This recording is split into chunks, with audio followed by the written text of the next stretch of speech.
Setelah sebelumnya kita dibuat gedek sama beragam kontroversial yang dilakukan oleh Bahrain, ditambah kalah pula melawan China. Yuk sama-sama kita move on dan menatap laga selanjutnya di bulan November. Sebab di bulan tersebut kita bakal kedatangan tim terkuat di grup ini, yaitu Jepang plus Arab Saudi yang sedang digonjang-ganjing isu pemecatan Roberto Mancini. Yap, GBK akan kembali jadi saksi perjuangan tim Garuda mencoba meredam kedikdayaan dua tim langganan Piala Dunia.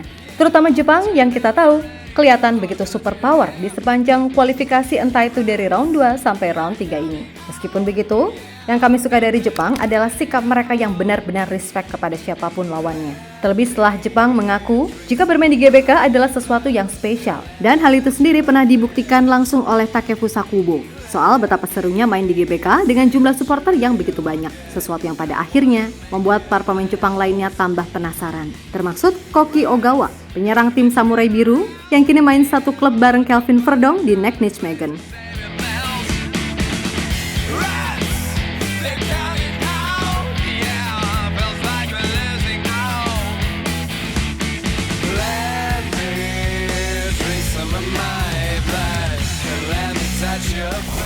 Jepang sepertinya mulai mengerti gimana serunya vibes di round 3 ini.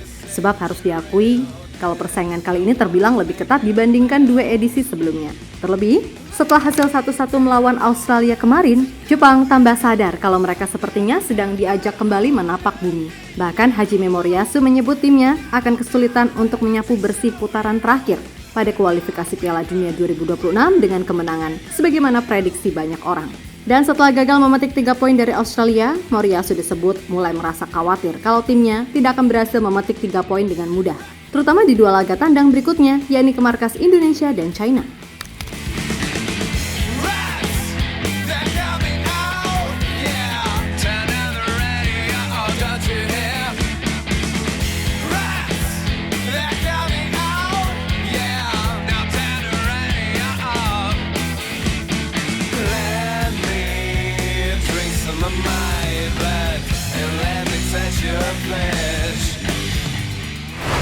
Yap, soal bertandang ke Indonesia, Moriyasu juga mengatakan kalau dirinya khawatir terhadap tekanan tinggi dari para supporter timnas Indonesia, di mana ia bahkan sudah dan akan terus mempelajari bagaimana kiranya kemungkinan situasi nanti di GBK. Terlebih ia sendiri kan pernah melihat dan merasakan langsung gimana ngerinya suasana GBK saat laga Indonesia melawan Jepang di ajang Piala Asia U19 2018 silam. Dan baginya, suasana di GBK bisa dibilang lebih layak disebut sebagai sesuatu yang intimidatif. Yap, GBK emang seperti itu. Dan udah banyak yang mengakui kalau atmosfer di GBK sangat intimidatif bagi lawan. Tinggal apakah si lawan sanggup mengatasi tekanan dari supporter Indonesia atau tidak. Namun melihat dari sisi pengalaman dan kualitas, Jepang pastinya sanggup. Gak kayak Bahrain yang belum apa-apa udah jiper dan memelas kepada AFC untuk memindah laga ke tempat netral di Cupu.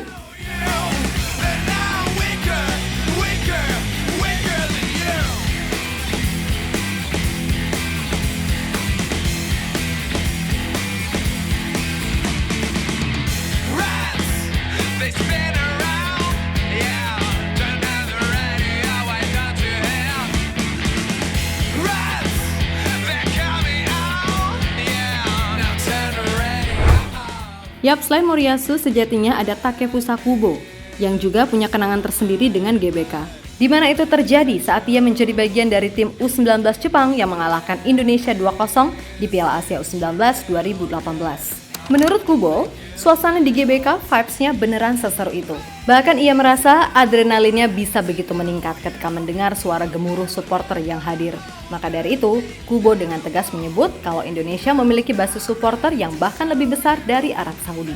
Indonesia kalah melawan China, tapi saya pikir mereka tidak punya jalan mundur lagi. Dulu saya bermain di sana pada Piala Asia U19, dan semangat sepak bola di sana sangat luar biasa. Saya pikir dukungan dari supporter mereka bisa lebih besar daripada Arab Saudi, ucap mantan pemain Real Madrid tersebut.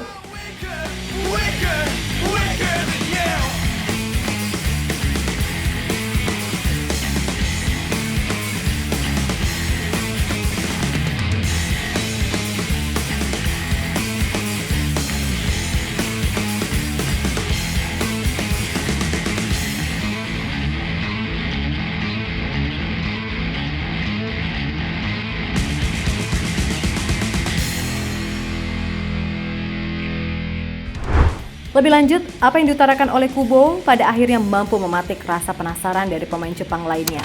Dan salah satu pemain yang merasa penasaran adalah Koki Ogawa, penyerang yang kini main satu klub barengan sama Kelvin Verdong di NEC Nijmegen. Yap, menurut Ogawa, laga melawan Indonesia bagaimanapun pasti akan berjalan seru. Terlebih, Indonesia sedang dalam mode mencoba bangkit atas hasil nggak mengenakan di bulan Oktober. Dan ia pun juga udah gak sabar bisa bertanding melawan rekan setim yang kayaknya udah jadi bestie, yaitu Kelvin Verdong. Namun menurut Verdong, ia mengaku akan lebih tertantang ketika akan berhead to head dengan Kubo. Walaupun aslinya Verdong lebih suka kalau yang ia lawan adalah Ritsu Doan, yang mana itu ia sampaikan beberapa waktu sebelum jeda internasional, dan kebetulan ia bertemu Ogawa yang sedang barengan Ritsu Doan. Saya bertemu Ogawa dan Ritsu Doan dalam perjalanan menuju Asia. Kami membicarakan timnas Indonesia. Saya bercanda dengan Ritsu Doan kalau saya lebih suka melawannya daripada harus melawan Takefusa Kubo. Saya juga mendengar pelatih Jepang berkata kalau Indonesia akan lolos bersama Jepang. Jelas itu sulit, tapi kesempatan masih terbuka, ucap Verdong kepada Forza NEC.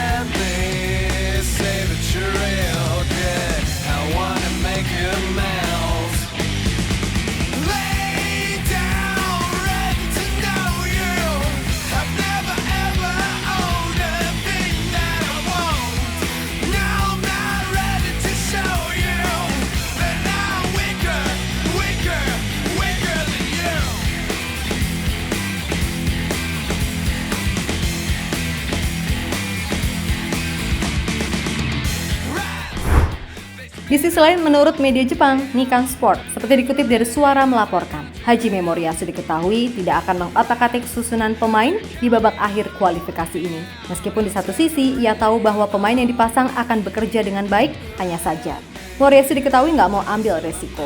Dan selain tak mengubah-ubah susunan pemain, Moriyasu juga akan memeriksa catatan kekurangan timnya di laga sebelumnya. Tentu saja, apa yang dilakukan oleh Moriyasu bisa jadi bahan pembelajaran bagi Coach Shin. Bukannya apa-apa, salah satu hal yang kami kritisi dari beliau adalah terlalu sering gonta-ganti pemain di line up. Ya betul, semuanya dilandasi dari sisi taktik dan kebutuhan tim serta tergantung tipe lawan yang dihadapi. Namun, kalau terlalu sering gonta-ganti pemain pun juga harus menyesuaikan lagi. Jadi mudah-mudahan nih, kekalahan atas China bisa dijadikan pembelajaran besar.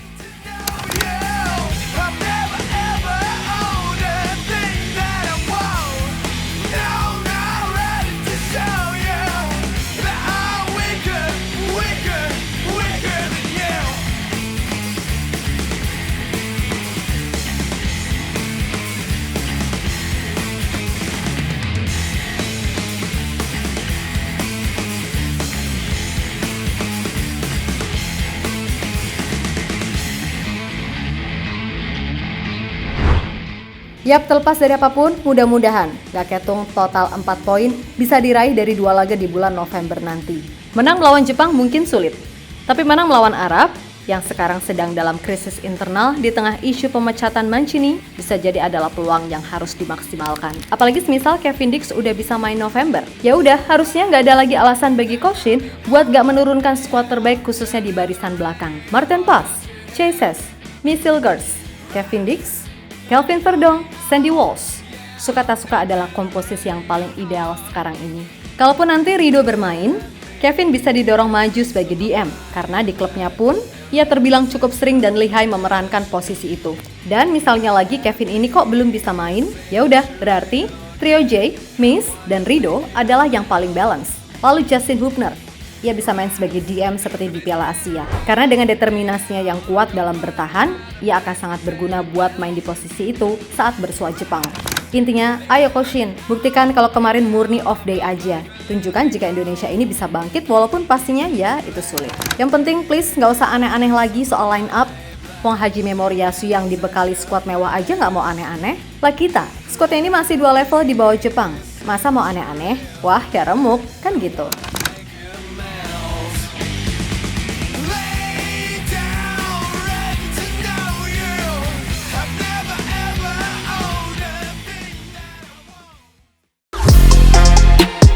Halo, izin iklan sebentar ya guys. Jadikan ruangmu bernuansa Timnas. Temukan beragam poster dinding, sepak bola dan Timnas dengan desain menawan, kualitas premium dan harga yang tidak akan menguras kantong. Segera klik link Shopee di deskripsi video ini dan dukung Timnas dengan sepenuh hati. Mulai dari dinding rumahmu.